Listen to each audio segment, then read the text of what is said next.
Hello, this is Joe Pryor of the virtualrealestateteam.com in Oklahoma City, a part of Redbud Realty and Associates.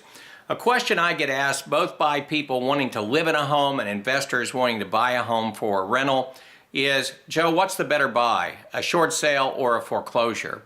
Now, in most cases, I'm going to tell you it's a short sale, and here are the reasons why.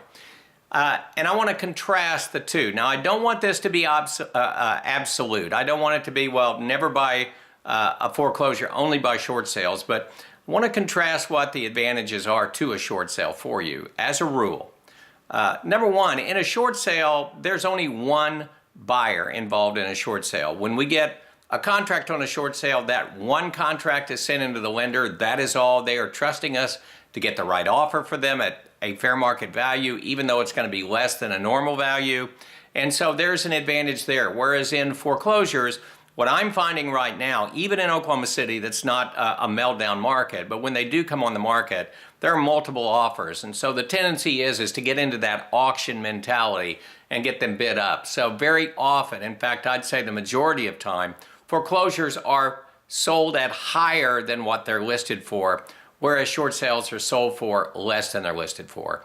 Now, another advantage of a short sale is that someone is typically living in the property. Now, the good news about this is that there's less likely a chance to be vandalized. I can tell you right now that I have a foreclosure under contract with an investor, and it has been vandalized. And there are other issues from a house that has been unoccupied for over a year in terms of issues with plumbing, and issues with heat and air not running, and therefore the house is getting very, very dry. Things are cracking. So there are advantages there to the short sale that you have someone that's maintaining the home, someone that is having the utilities on, and somebody that's guarding against something happening in terms of vandalism. And so that's another advantage in terms of what you have. And that advantage goes even further in the respect that those homeowners that are in the short sale process are still there up to the day of closing. And so it's a fairly easy transfer, and you have that unbroken string of continuity, which is very, very good for you.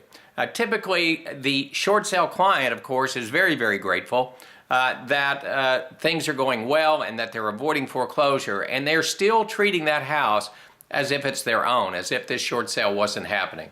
Obviously, with a vacant property, that is not going to be the case in terms of a foreclosure.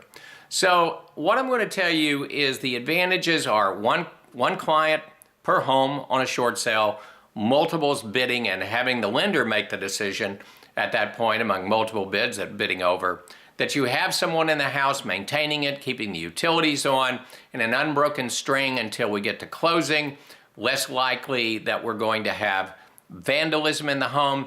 And here's another statistic that was really eye-popping to me today.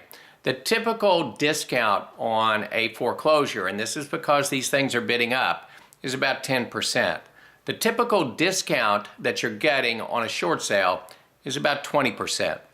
So finally, one of the big advantages to buying a short sale for you is saving more money, getting a better deal. And isn't that always the right thing to do?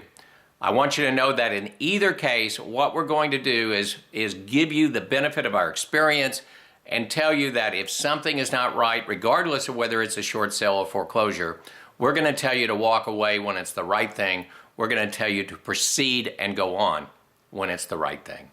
This is Joe Pryor of the virtualrealestateteam.com in Oklahoma City, where we deliver traditional real estate values at the speed of technology.